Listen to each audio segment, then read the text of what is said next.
Hey tribe, Tana G. Marie here with another life lesson for trauma survivors. So I wanted to share with you a really impactful lesson that I am learning this week out of a circumstance with family. And I just want to say, here's the message that you can walk away from abuse. I know that sounds really simple, and I'm going to explain a little bit, right? But you can walk away. You don't have to tolerate it.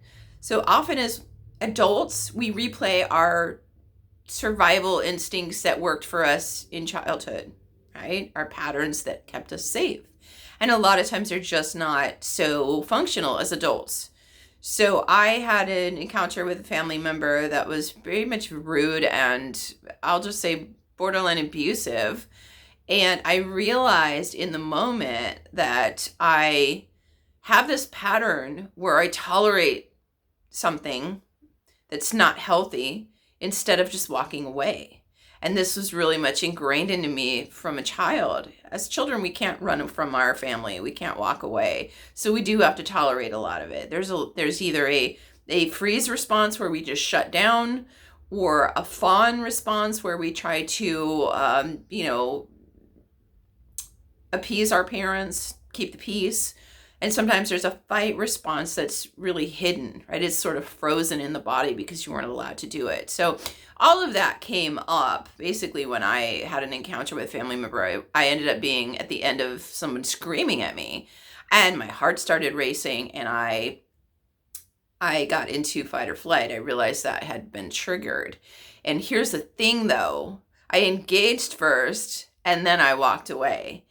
And I realized that as an adult, wow, I have this pattern of tolerating dysfunctional relationships, jobs, whatever, that are not healthy because I want to convince the abuser that, no, that's not right. This isn't fair. You need to treat me better. I deserve better. Instead of just being like, okay, peace out, right? This is not healthy. I know I deserve better. I really got clear there's this pattern that I have that I have to convince them. I have to stay and fight until they understand that this isn't right, that I deserve better. I'm still that child trying to say, hey, my gosh, look at me, this isn't right. So I really got clear on that this past week.